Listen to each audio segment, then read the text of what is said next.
Well, it's 7 p.m. and I'd like to call the April 24th meeting 2025 of the Franklin City School Board. Good evening to everyone and thank you for coming. We do have 4 people who signed up to speak during citizens' time and we look forward to hearing from them. Our expectation is that no one will disrupt our meeting by yelling at or comments or questions, so thank you in advance for that. Do we have a motion to come out of closed session?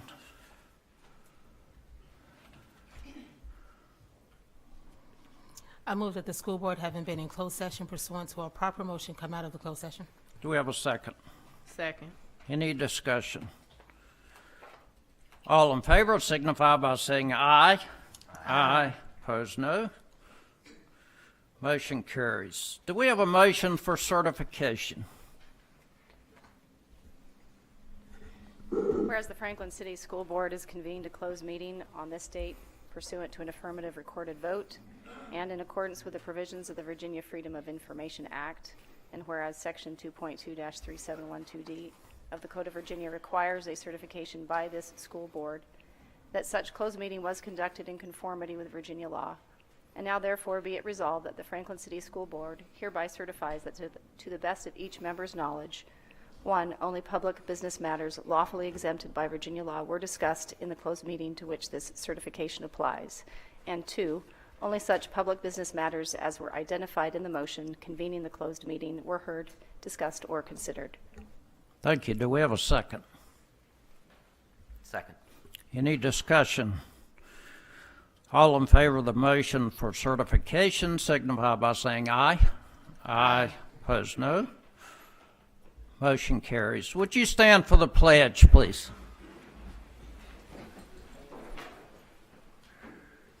I pledge allegiance to the flag of the United States of America and to the republic for which it stands, one nation, under God, indivisible, with liberty and justice for all.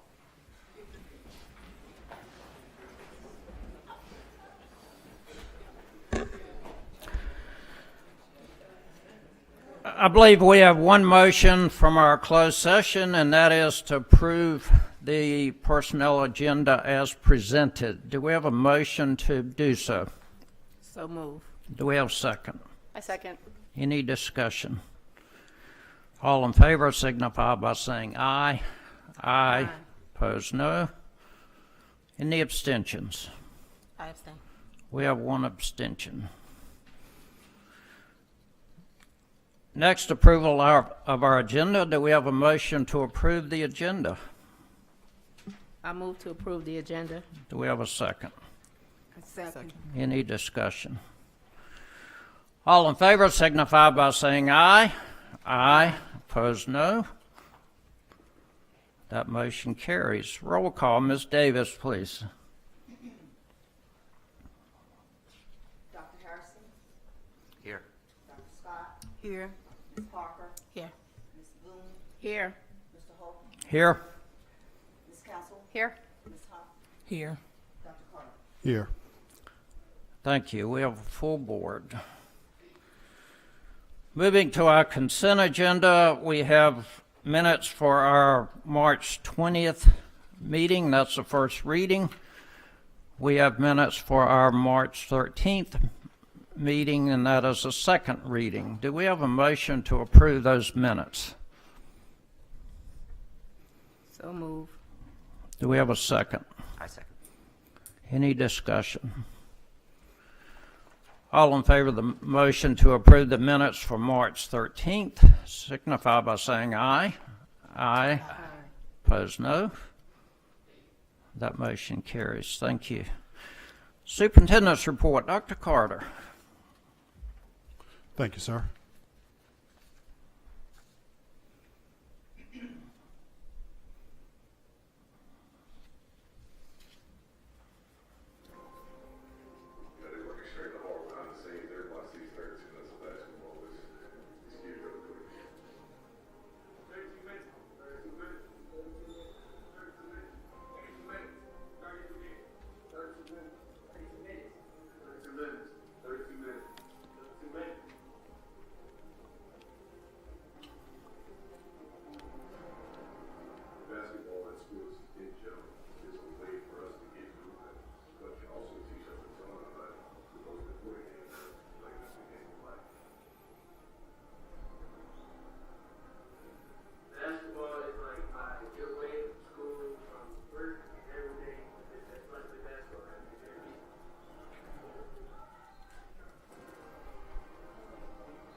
17th State District.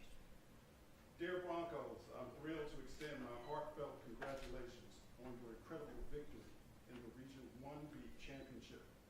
Bringing home the Franklin High School first regional title in 18 years is a remarkable achievement and a testament to your dedication, perseverance, and teamwork. Your commitment to excellence, both on and off the court, has brought immense pride to your school, your families, and the entire Franklin community. This victory is not just about a trophy, it represents countless hours of hard work, sacrifice, and unwavering belief in each other. Coach Robbie Cutchins and his staff have clearly instilled a winning mindset and has shown in your determination to reach the top. Cherishing this moment and let the fuel your future endeavors, whether in athletics, academics, or life beyond high school. I have no doubt that this is only the beginning of your continued success. Once again, congratulations, Broncos. Enjoy this well-earned celebration, and know that your entire community stands behind you with pride. And this is the warmest from Senator Emily Jordan, 17th District. And this goes to every player.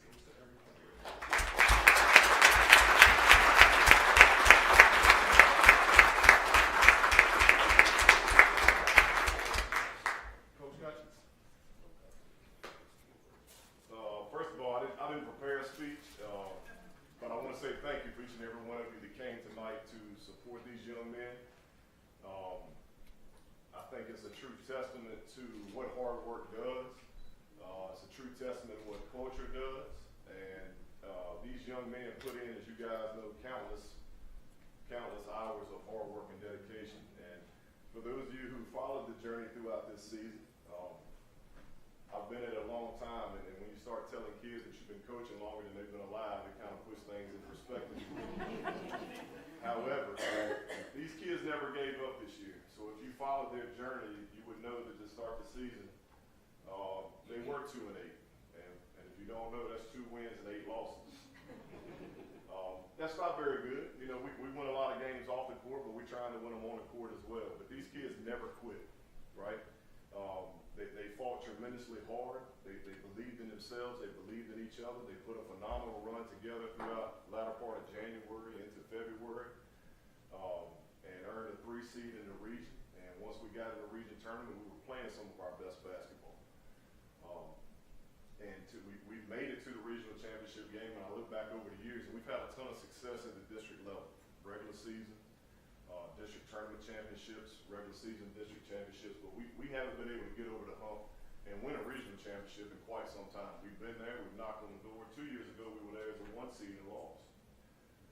So as Coach AG says, win is hard. Win is extremely hard.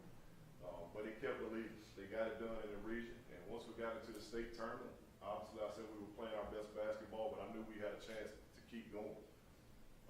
But as you saw in the video right there, we kept talking about 32 minutes because nobody ever sees what goes on behind the scenes. All everybody sees is the 32 minutes that's put on the floor and on the scoreboard. But everything we did was in 32-minute intervals. So we prepared 1 game at a time. We did not get too far ahead of ourselves. We got to this and go back to the regional championship. Alta Vista is who we beat. That's also the same team that beat us 2 years ago. So we got our revenge there. In the state quarterfinal game, we played Northumberland from the Eastern Shore, who I thought was one of the best teams in the state. Obviously behind George Witt, but we'll get to that in a minute. Beat Northumberland in the state quarterfinal game, and then we moved on to play Lancaster in the state semifinal game. Lancaster is a team that knocked us off in the state tournament 2 years ago, who's also won back-to-back state championships. So the kids kept believing. They never wavered, not one bit. And then obviously we ran into a buzzsaw in the state championship game.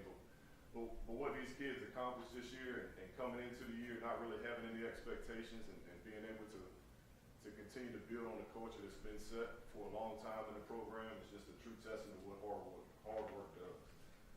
We do have 6 seniors who are going to go on and do some great things, but I'm just so proud of these young men. I'm just extremely proud of them. My coaching staff puts in a ton of work with these guys, but there's a lot that goes into it. You know, it's not just basketball. It's life in general, and I talk about it all the time. That's the most important game that we're going to play, and that's the game of life.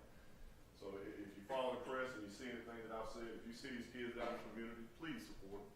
Please give them your love. Please be there for them and keep showing them the right way to do things. Because that's what we all do. We're one big family. So, again, I appreciate each and every one of you who supported us this year. Thank you.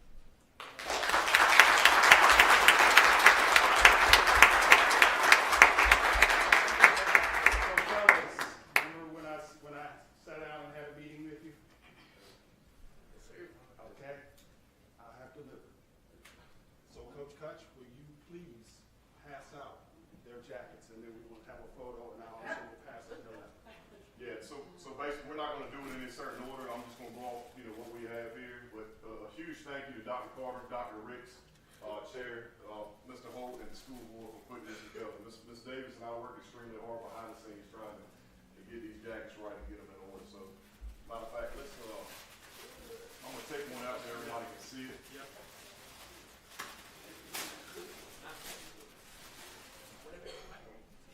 So basically, they're just like your regular varsity style jackets, the regular wool jackets. They have the wool left on the front. It has the name of the coach and or the nickname of the player. And then on the back, it has state runner-up across the top.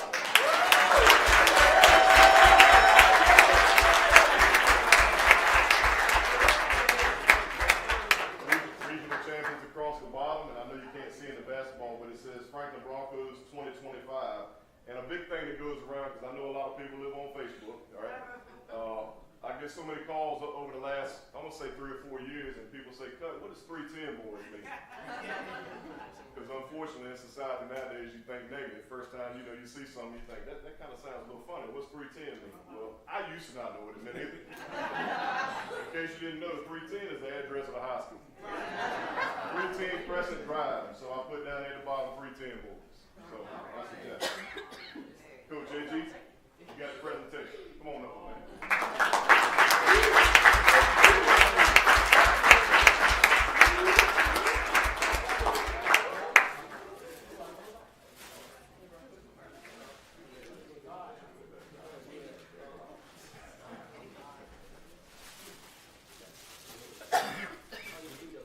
Coach Reggie.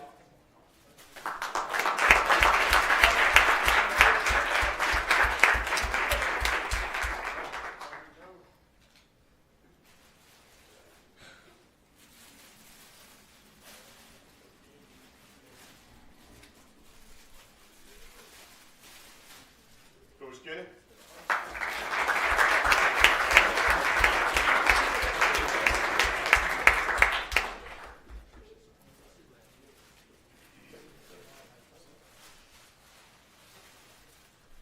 I would say the best bookkeeper in the world, but the only reason I can't say that is because I've had some really good ones. And my daughter did it. My oldest daughter did it for 4 years when she was in high school. So she would probably give me a hard time, but Janelle did that.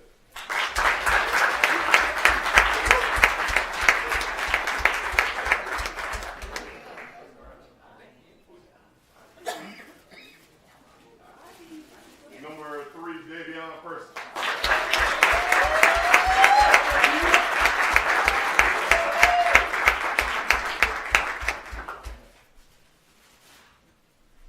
Number 4, Christian Grant.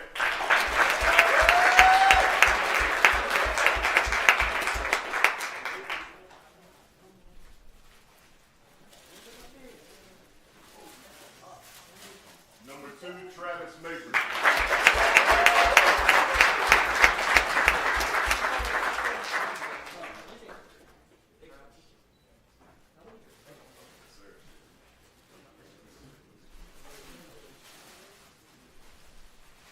So I have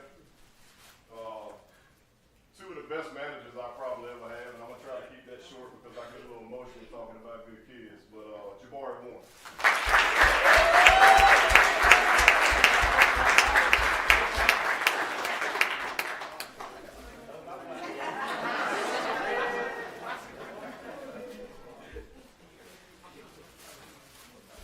Number 25, Marjay Fleetwood.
in the spring sports as well. But again, thank you for all your support this year, and please keep these kids going in the right direction.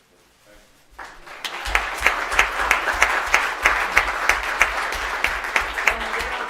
How we do in the end of May? Which gardens you shall have.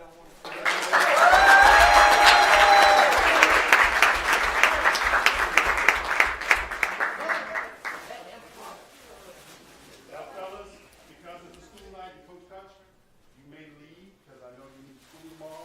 It's your choice, or you can stay. But you may leave if you want.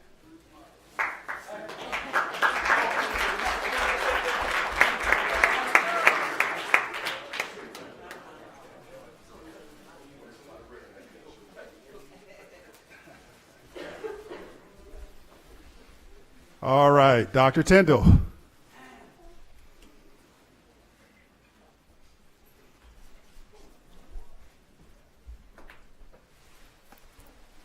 Good evening, Dr. Carter, Mr. Holt, other board members. I think I've been set up. That's a pretty tough act to follow. I have the pleasure of recognizing tonight our elementary spelling bee winners. I did come before you, I think, in February with our upper grade, but these are our younger students, and I'll tell you what, these kids can spell. We went so many rounds at the elementary level that it was crazy. So we do have grade level winners, and then we have our overall elementary winner as well. And I know at least two of them are here. So first, and all of them are getting this certificate of achievement. It just says awarded to with their name and then what grade champion spelling bee they were.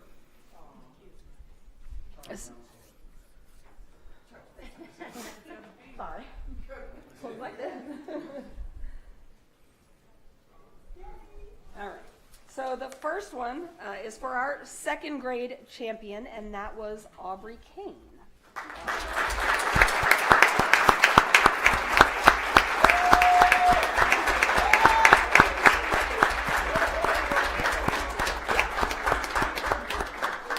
Tell your parents come up here too, so they can get it.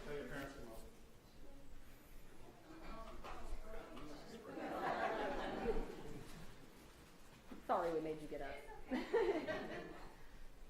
All right, you want to hold on to that? Smile at Mr. Cowles.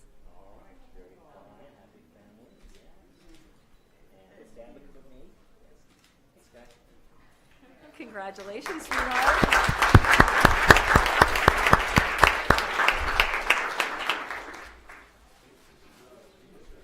And our third grade champion was Trinity Jordan.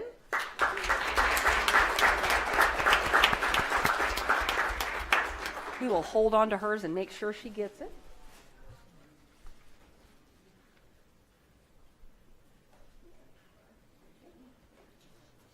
And I am going a little out of order, but it's for a reason. And our fifth grade champion was Harry Van. And we'll make sure he gets his too.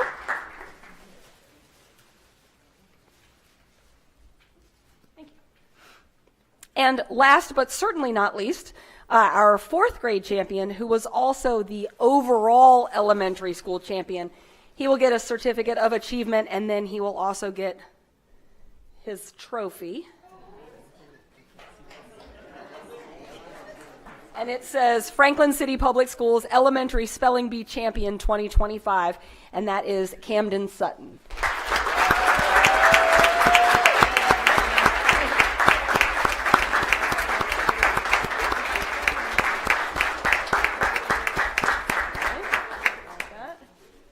You want to hold that too, or you want Mom to hold it? You got it? We meet again.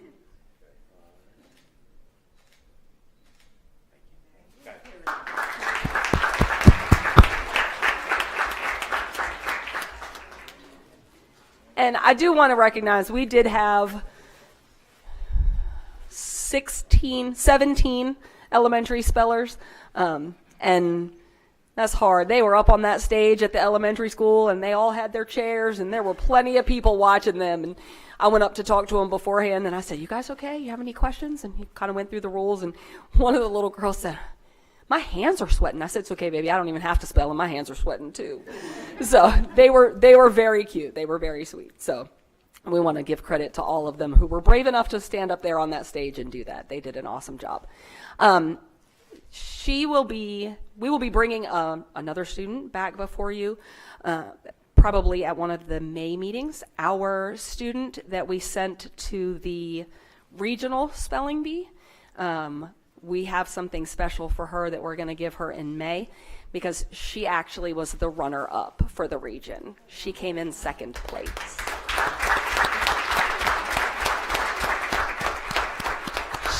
She couldn't be here tonight, but we wanted to make sure that she could be here when we officially recognized her. But she did an amazing job. It was, and it is. You can go on WHRO and watch the spelling bee if you'd like to see it. It's out now. So, thank you. And then I get to stay up here to present something else for you. Earlier this year, the HR department under Dr. Minor's tutelage did a climate and culture survey of our staff. And one of the things that overall the staffs of the three buildings said was that they really wanted a lounge that was not a workroom, but they could go and eat lunch and have a refrigerator and a microwave and just a calming place that they could go and be. And so I may or may not have volunteered for it. I think I probably did, but Dr. Carter was nice enough to let me kind of run with this. And so I present you with some of our staff lounge renovations. We had lots of people who helped us, and we called in the cavalry the last 2 days because we really wanted to be able to open the lounges tomorrow. We were hoping before spring break, or when they came back from spring break, but we had a little snafu with Lowe's and a delivery, and so we had to do it. But if you want to go through, so this is Mr. Cowles and Dr. Walters.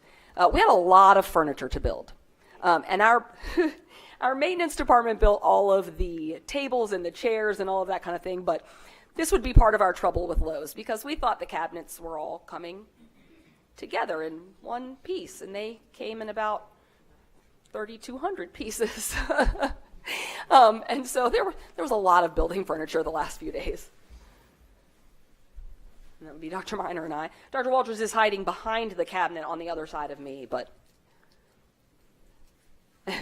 this is Miss Wysick and Miss Tompkins. I did not take this picture. Dr. Minor took this one. And our phenomenal maintenance crew who hung boards and signs and lights and everything else. We even had family helping us. This is Dr. Minor's niece who came to help us.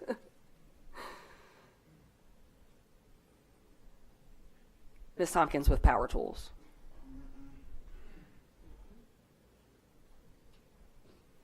So this was in an effort to keep the teachers out while we worked on them, because we really wanted it to be a surprise when we unveiled the final project. So we had to put our caution tape up for them when they came back from break.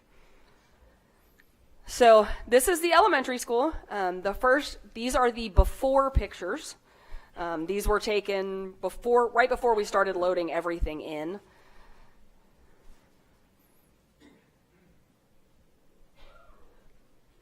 And these are the after pictures.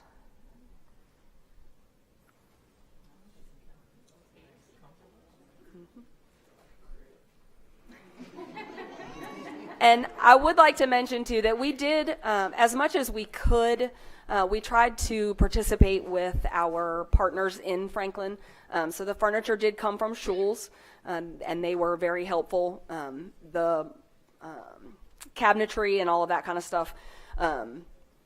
Cabinetry and the refrigerator and microwave all came from Lowe's, and that went well except for that one. You'll notice to the right of those mailboxes above the white board, that's a neon sign that says Franklin City Schools. And all of the schools have them. And then thanks to Dr. Ricks, they will all also have one that is their individual school name. So those are in the works. And then our technical academies before.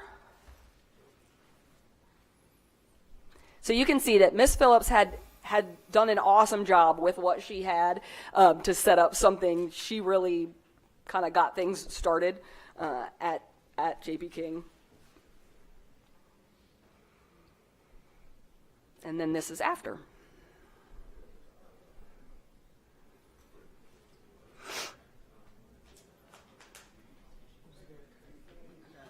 And on this one, if you've been in this room, you know that countertop that's kind of in the middle used to be blue in most places, and then it was a little chipped, and there were some other things, and there was a board above it that didn't look the greatest. So this was kind of our in the middle. We didn't really have time and that kind of stuff to get a whole new countertop built, but we did do some new tile and then some beadboard behind it to give that a new look as well. And then the high school. And I did interrupt a meeting, and they were nice enough to let me take pictures, so Ms. Gregg and Dr. Scott are in a couple of these pictures.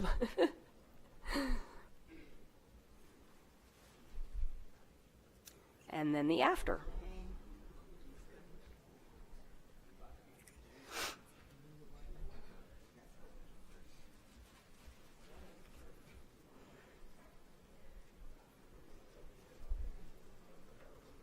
I think that's it. Is that the last one? Yeah. And I would like to recognize, too, when these cabinets came in hundreds of pieces, we were a little panicked when we started opening boxes. And so Dr. Miner and Ms. Phillips put their heads together yesterday, and the cabinetry at the high school was all put together by our building trades class. And they were, yes.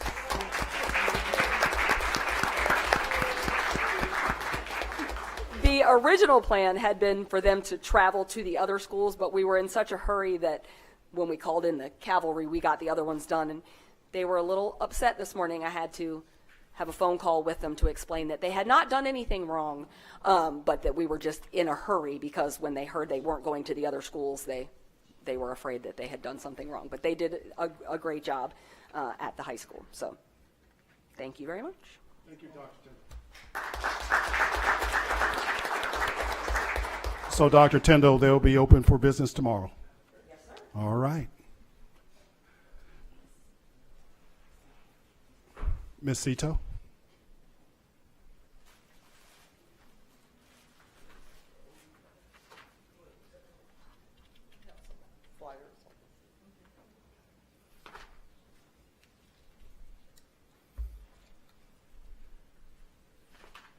Good evening. My name is Joanne Orchantacito. I'm with Eggleston Services, which is a 70-year-old nonprofit, primarily in the Hampton Roads area.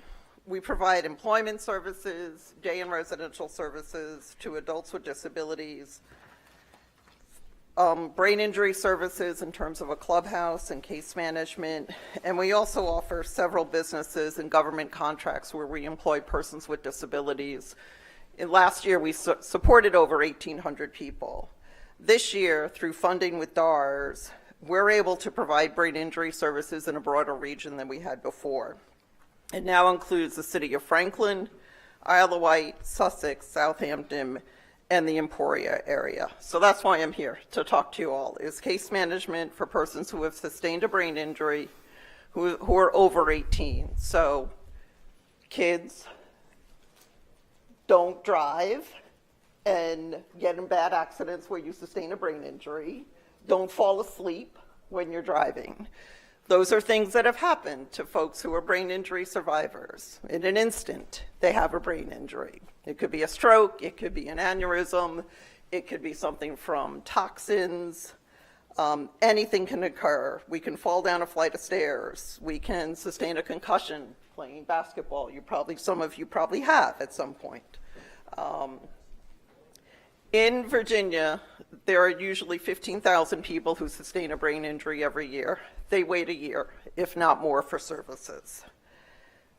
So what is case management? What can we do to support your community out here? We can provide guidance, education.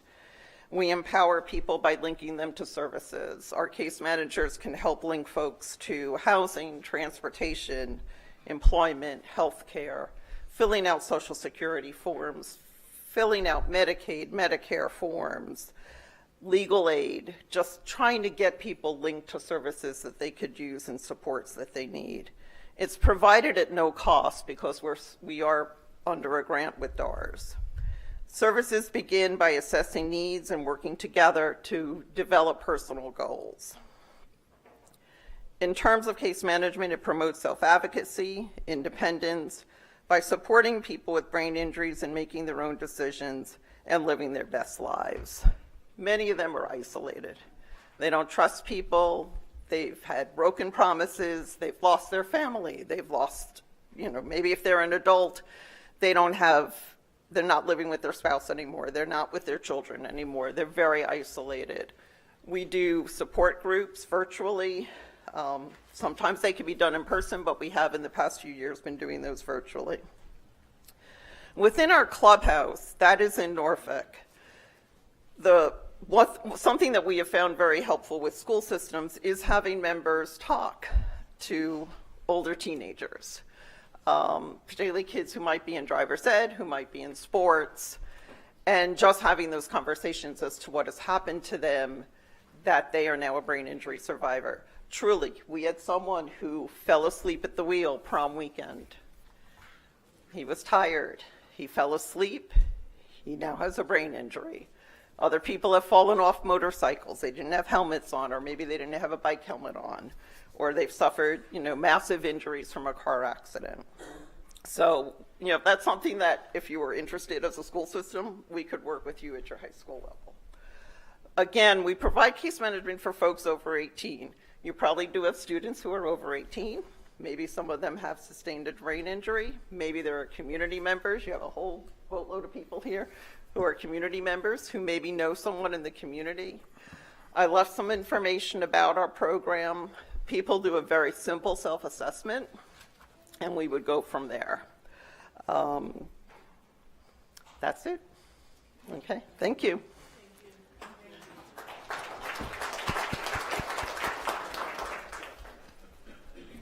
Ms. Morrison.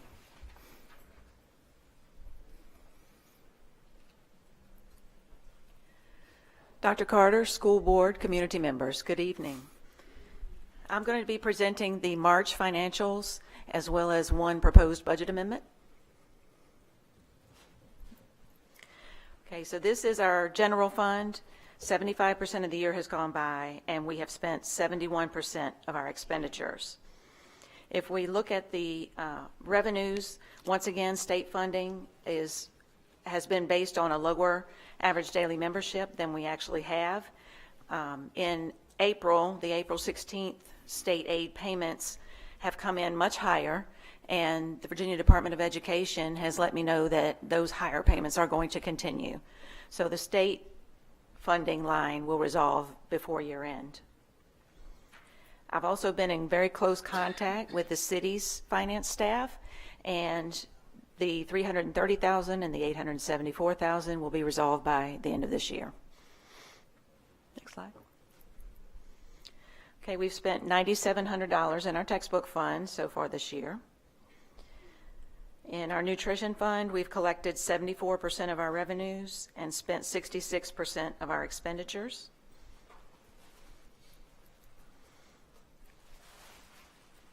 If we could go 2 slides.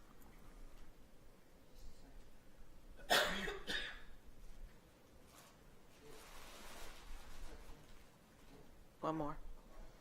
Okay, this one depicts our federal grants, and the reason we've only collected 72% of our revenues is because the roof replacement projects for the high school and middle school, elementary school, are in this federal funding number, and we do have some outstanding reimbursements that we will get before year end.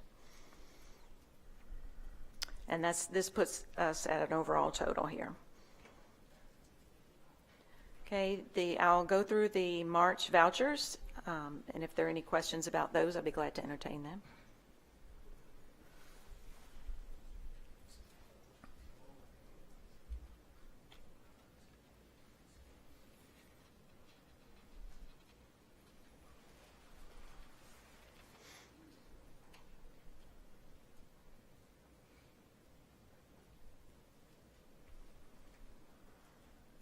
That concludes the financial report. I do have one proposed budget amendment this evening.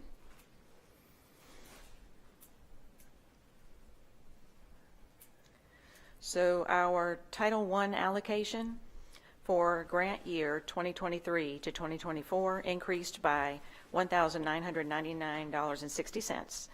I'm proposing this budget amendment this evening to adjust our books accordingly. Do we have a motion to approve the budget amendment due to additional revenue? I so move. We have a second. I second it. Any discussion? All in favor signify by saying aye. Aye. Opposed, no. Motion carries. Thank you. Thank you, Tracy. Dr. Ricks?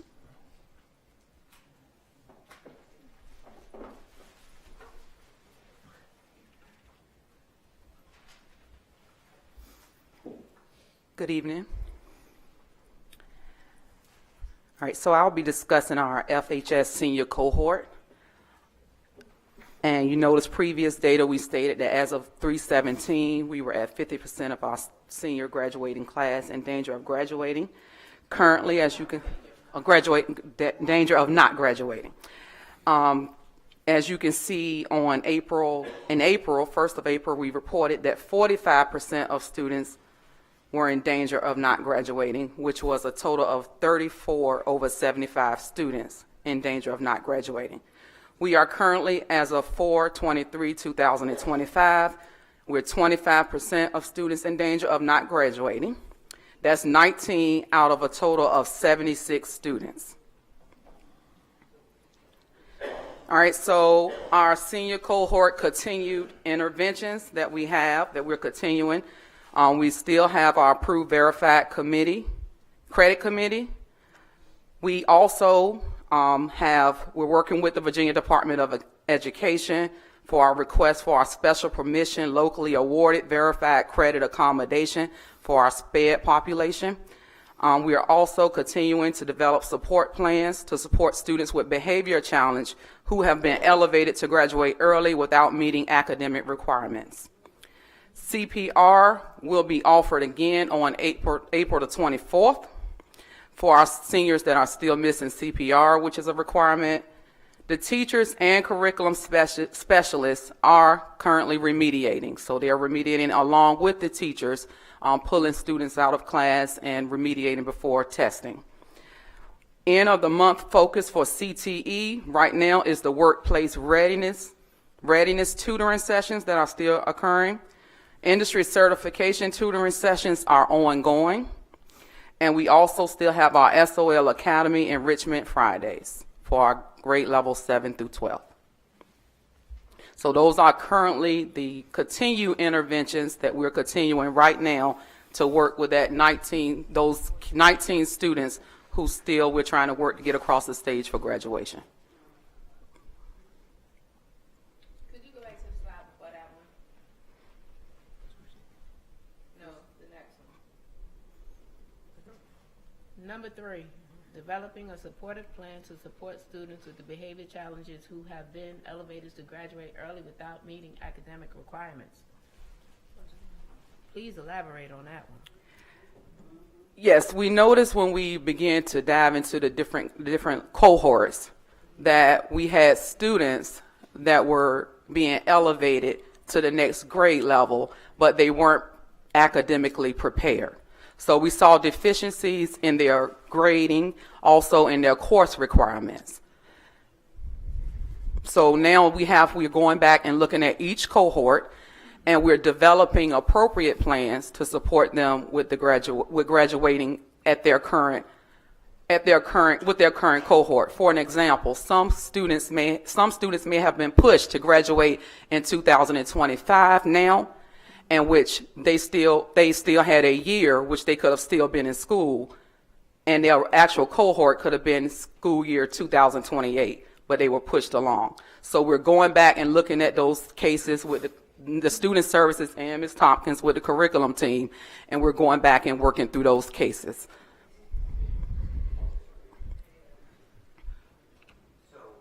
So what, we've got 19 kids we need to get. Right, 19 currently right now. That's within the 2025 cohort that we still have to get across the stage. And all these things are gonna, like how many just need CPR? Or how many need SOLs? I mean, there's more specific data for each child, correct? Yes, there's more specific data for each child. We're looking at it by student based on what they need, and we have put in individual plans. So if it's a student that just needs CPR, it may be right now, I think we have about just a very low number of students that just need CPR. So we have offered it and said these are the days that we're having CPR. And also, if we need to get that child to the school, we have our parent and family engagement specialists to travel to pick the student up and bring them to school to get the CPR. Thank you. If we need to. So how many out of the 19 are receiving this certificate that is not a diploma that won't even help them as they get going? Out of that 19, there was a total of 6 students that we submitted to VDOE for the special the local credit accommodation. The state sent us back some information requesting some additional information, but they are working with us, and we're going to resubmit that information from our exceptional education department, and they're working with us to support those students with graduation. Okay, so when we go beyond graduation, do we just drop them, or we're going to assist them? Do we help them with employment? What do we do? Because isn't that a part of the CTE? Yes, yes, we will continue to support those students.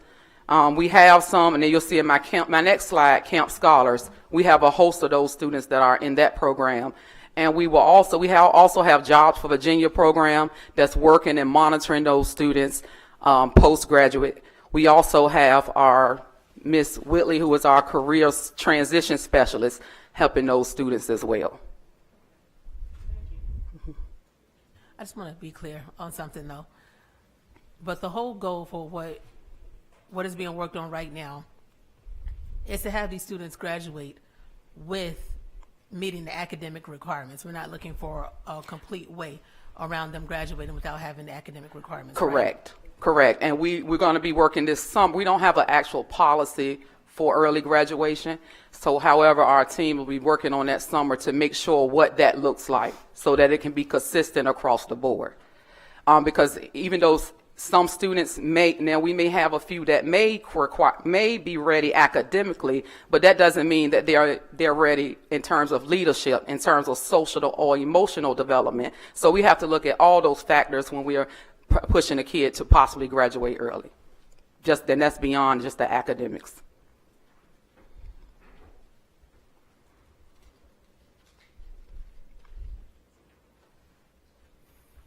Okay, thank you.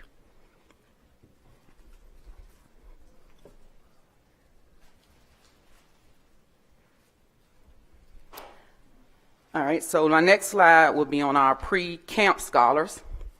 And as you can see, the Camp Foundation, in partnership with Franklin City Public Schools, has granted the senior cohort of 2025 a full scholarship to complete a post-secondary pathway into an associate's degree or a certified industry certification at Paul D. Camp Community College.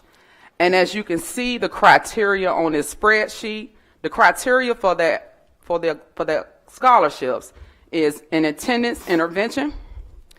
In the fall, we had 4 out of 40 students receiving an attendance intervention, and that's to help them to stay on track with attending school. As of right now, in the spring, we're still working with 1 out of 41 students, And as you can see, that's just one student. So that number has decreased, and that's what we wanted to see. We wanted the students to be active, that they had to be active and attending school to receive this scholarship. Academic interventions, we had 1 out of the 40 students for this scholarship receiving academic interventions. At this time, we have 0% because that student have worked hard and made that achievement. For discipline interventions, our teams work with our students that had discipline because that was a required criteria.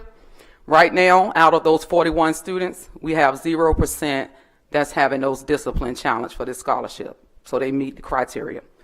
Drug testing. Now this was huge, and our team really worked with these students with intervention. We had 21 out of 40 students that was receiving interventions for drug usage. And you can see that was 53%. By the spring, we have only 8 students out of 41 still receiving interventions because those students stepped up to the plate in the spring, took the drug test, and passed it. And that's reduced to 20%. And that's something to clap for.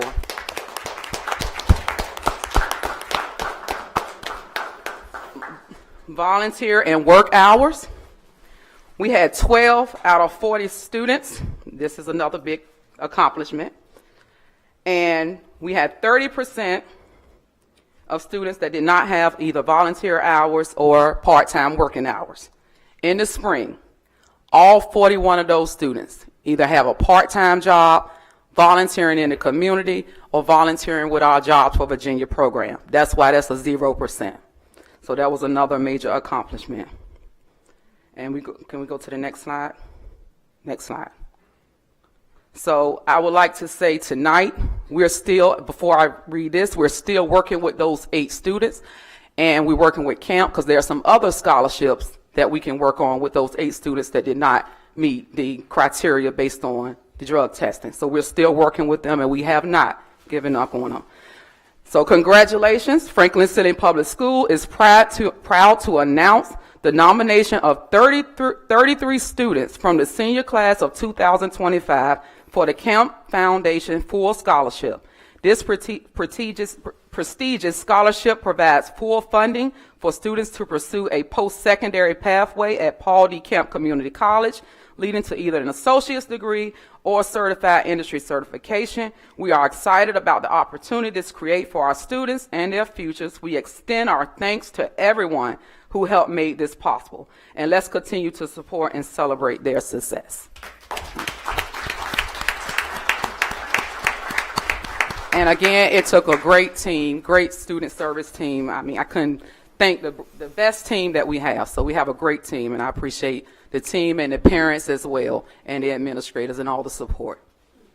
Any questions? It's obvious that the intervention programs are really working big time. Yes. So thank you, Dr. Ricks. Yes. Thank you. Ms. Tompkins?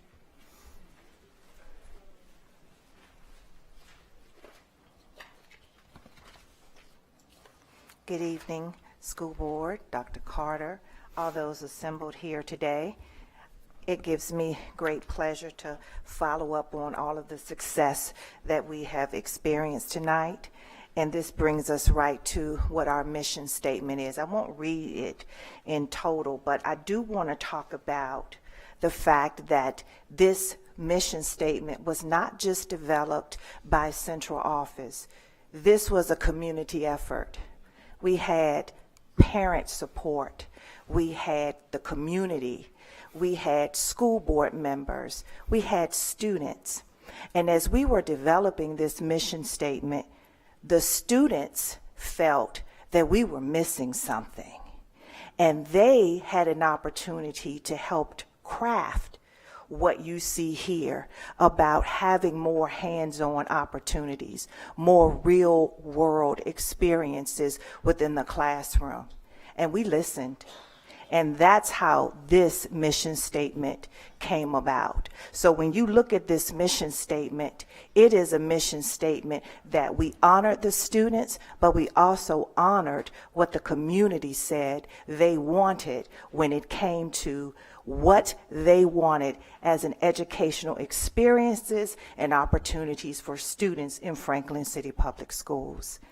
Next slide, please. So with that, we wanted to revisit our strategic plan. I was the facilitator for the strategic plan and had great leaders for each of the pillars that we had. The one that I'm going to present tonight is give you an update on where we are with Objective 3, which is instruction and academics. Some of the things that we wanted to have in terms of our academic and instruction objective was to adopt and modify our pacing guides and adapt and modify our weekly guides and resources for teachers. That we were able to accomplish. So on the first day of school, all of our teachers, even before when they got back for teacher pre-service week, we had a pacing guide and we had a path with resources for teachers to use so that they can begin the first day of school starting to craft their lessons. We also wanted to make sure that they had diverse opportunities, that their abilities and their talents. And so working with the student support services, you see all of the opportunities that our students have at our JPK Technical Career and Technical Center. And also, one of the things that we have accomplished is walkthroughs, where we as central office go in and monitor what is happening instructionally in our buildings. And we are able to provide immediate feedback based on what we are seeing to help support our students. So as we are going through, I just wanted to be made clear that we are using the strategic plan and we are modifying it based on our needs, but also checking off that we are accomplishing the goals that we set forth. Next slide, please.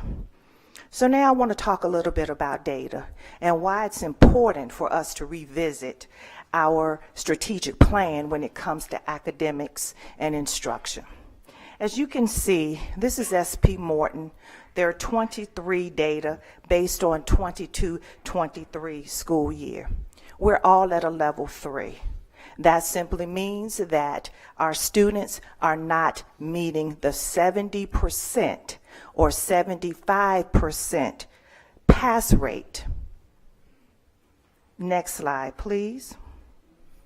So the next year, 2024, there has been some movement. There was some increase in reading. Math and science, we continue to have gaps, which is one of the reasons why we need to ensure that high quality instruction happens in all of our classrooms. Next slide, please. JPK, this is their data from 2019.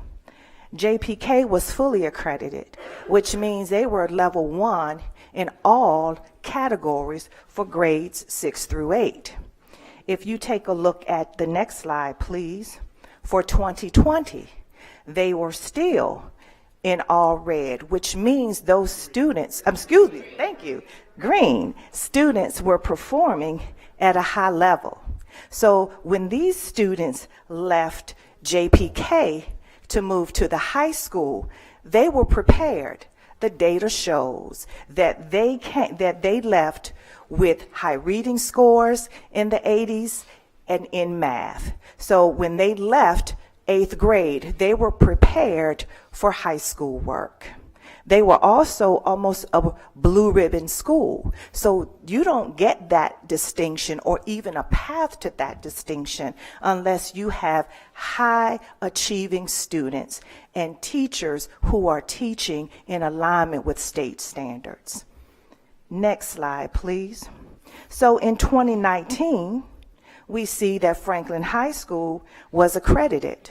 However, when you take a look at the gap groups, that's very important. It means that not all of our students were making the mark. So we need to retweak, retool our instruction.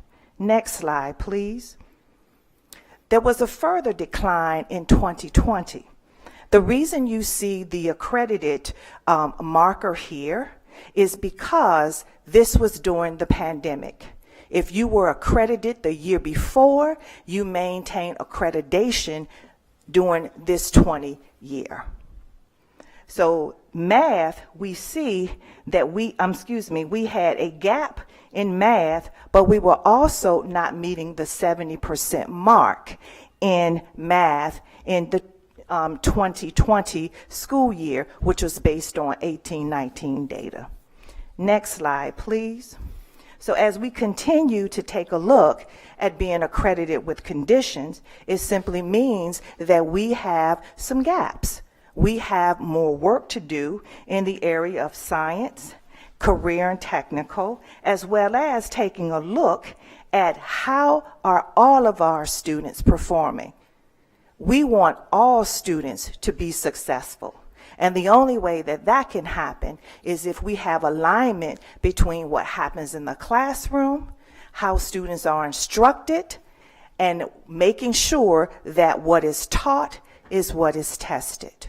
For example, when I take a look at those students for locally awarded verified credits, I put the final signature and I begin to ask questions. So if we have a student who had an A in a particular classroom, and that student took the SOL 13 times and still could not pass, I have questions. I also reviewed another example where a student had a B+ in a class and had to take the SOL 12 times and still did not pass. So when we talk about misalignment, there is something that happens.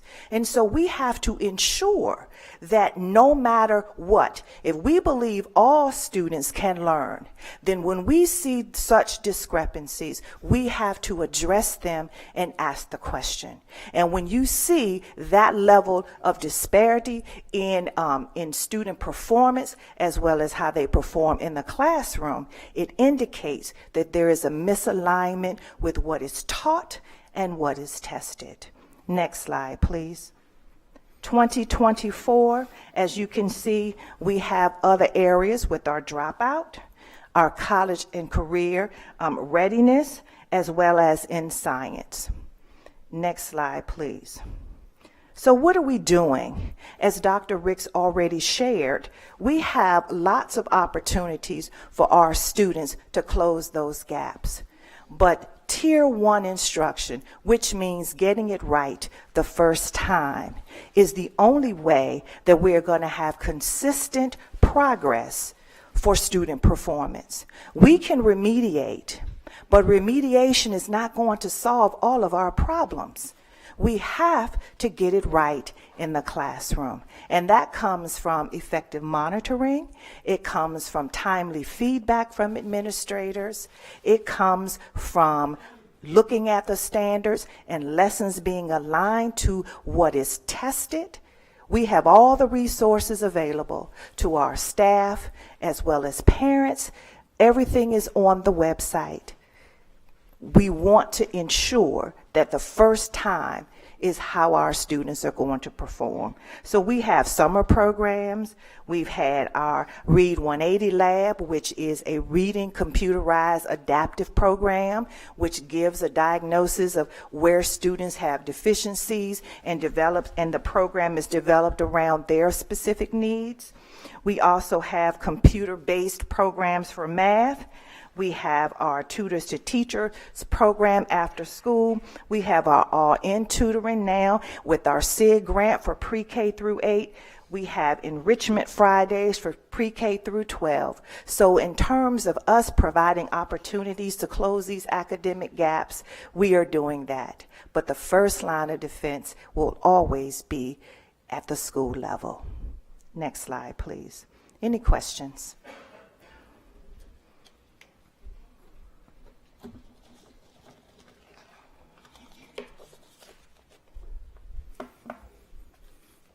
All right, thank you, Ms. Tompkins. Thank you.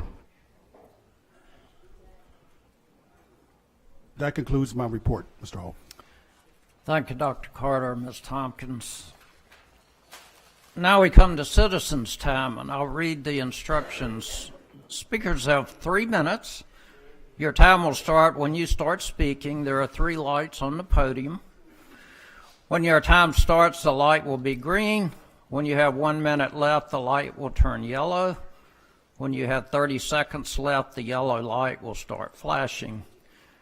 When your time is up, the light will turn red, and you will stop. So our first speaker, Pam. Yeah, Thank I know you. the deal. I know the deal. Pam Lease. Good evening. First off, thank you all so much for acknowledging the Franklin High School basketball team.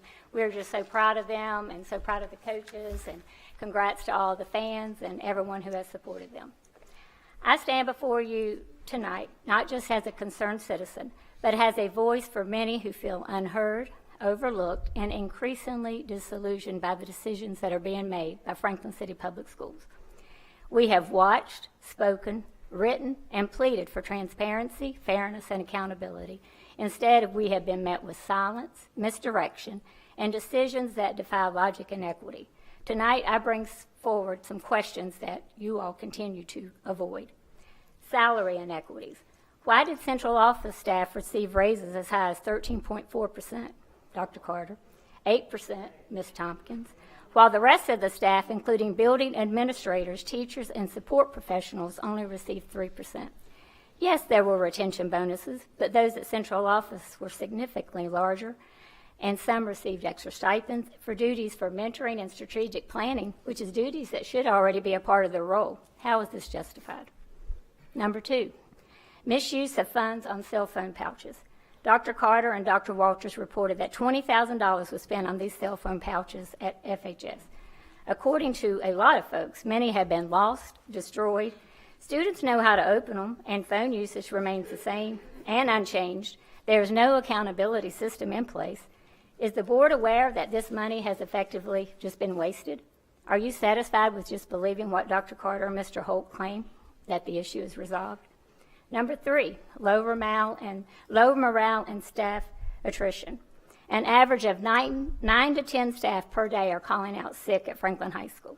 A math teacher has already resigned, and more are reportedly planning to leave. Yet Dr. Minor reported that over 95% signed letters of intention to return. What happens when the actual return falls short of that? Who is going to be held accountable? Misleading staff reports. At the last meeting, it was stated that 100% of J.P. King CTE Academy teachers were returning, yet the band director and the culinary arts, which both work there, are not returning.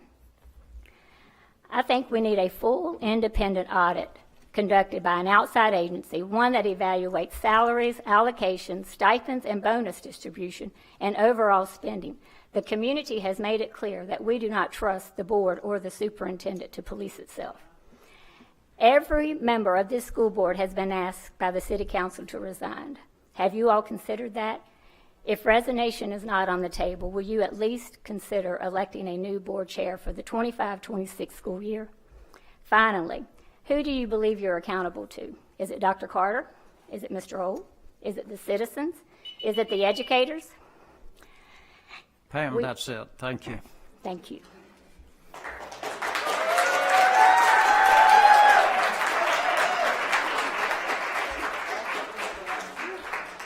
Don Spengeman. Good evening. My name is Don Spengeman. I reside at 1208 Clay Street, Franklin, Virginia. I am here tonight with some more questions. According to Virginia Department of Education data, Franklin High School was accredited from 2014-15 through 2019-20, 6 consecutive years, and again in 2022-23. There were no accreditation ratings given for Virginia Public Schools for 2020-21 and for 2021-22 due to COVID. Franklin High School was accredited with conditions for 2023-24 and 2024-25. Franklin High School is the only school in our division with this record of success. In a previous school board meeting, central office staff stated that Franklin High School has not been accredited since 2019. Per the Virginia Department of Education, the information shared by central office staff about Franklin High School accreditation is incorrect. As I previously stated, no accreditation ratings were given to Virginia schools for 2020-21 and 2021-22 due to COVID. And per the Department of Education, Franklin High School was accredited in 2019-20 and in 2022-23. Was this incorrect data a result of Franklin leaders not being able to understand SOL data and accreditation, or is it a blatant attempt to discredit Mr. Phelps and his record of SOL performance? Either way, this seems like a poor reflection on Franklin's central office leaders and school board. According to salary information received via a recent FOIA request, Dr. Carter's salary for 2024-25 is $190,000, not including a $4,575 retention bonus. This salary is a $22,500 or 13.4% increase from 2023-24. What increase did building administrators and teachers get? Did they also get a 13.4% increase? How does the school board justify this type of raise when all schools are accredited with conditions for the second year in a row with Dr. Carter as superintendent? Why was Mr. Phelps, with a track record of success, removed mid-year as principal in the same year the superintendent received a $22,500 raise? What does this say about our school board and shared accountability? Thank you.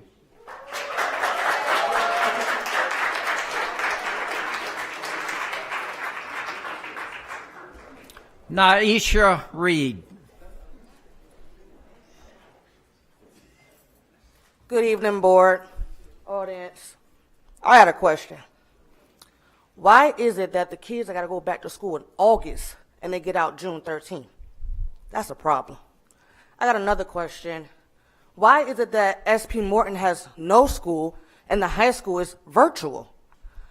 It starts at SP Morton. The elementary school starts everything. That's number one. Why is it that these high school kids still have to go to school virtually and these elementary kids don't? Dr. Carter, do you really care about our kids? Or are they just a paycheck? Now, Mr. Phelps been the principal for how long? How many principals was at SP Morton, including Dr. Tyndall? How many was at JP King? But then we just seen some things on the screen, right, that was really irritating to me.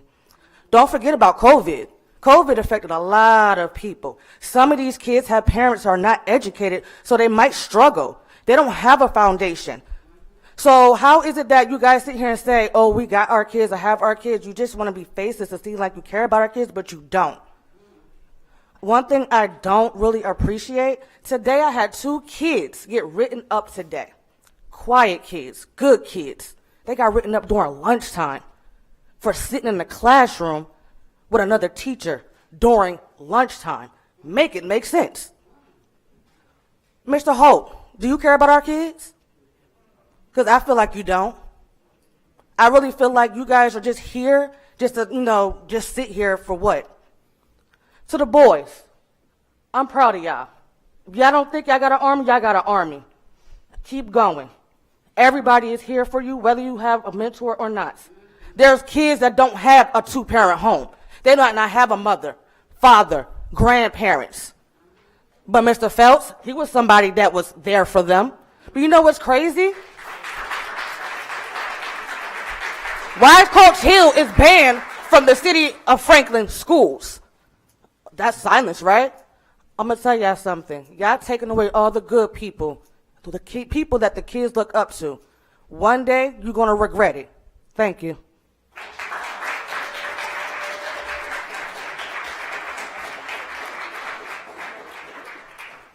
Carrie Johnson.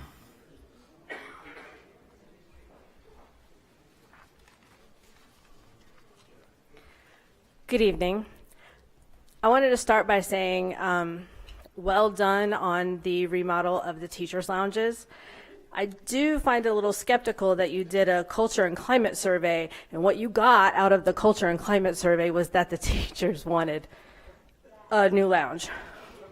Anyway, what's happening in this division isn't just discouraging, it's disgraceful. Trust has been eroded, professionalism abandoned, and accountability is nowhere in sight.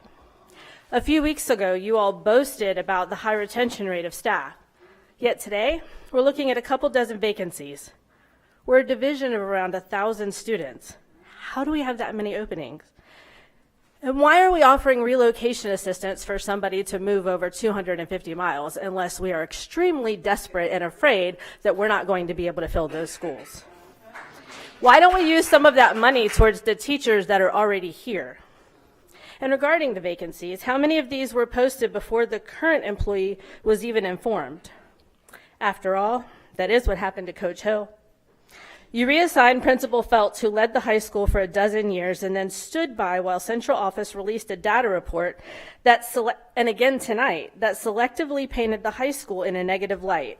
Meanwhile, the elementary school has a lower SOL pass rate in both reading and math and has for multiple years. But there's been no push for leadership change there. Why? Then, a student athlete wanted to celebrate his football signing somewhere other than the high school, so that this way both Feltz and Hill, his mentors, felt welcome to attend. That moment should have been a win for the school division and the community. Instead, you labeled it unauthorized and then turned around and issued Coach Hill a no trespass order. You punished a student's joy. That's just vindictive. You say you're student focused, show us where, because students are watching, staff is watching, and families are losing faith. You aren't using research-based strategies or data-driven decision-making. There's no teacher voice and no real community collaboration, just top-down control and then silence when questioned. That's not best practices. That's not leadership. This division has a retention problem, a trust problem, and a reputation problem. It is past time to own the damage that's been done and to step in to repair it. We are tired, we are informed, and we are not going away.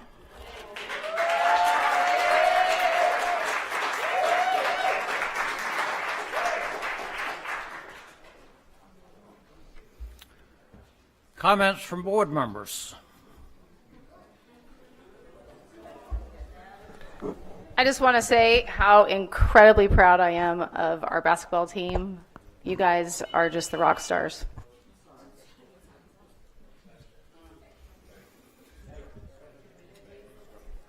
Anybody else? We have a motion for adjournment. So move. Do we have a second? Second. All in favor signify by saying aye. Aye. Aye. Opposed, no. We're adjourned.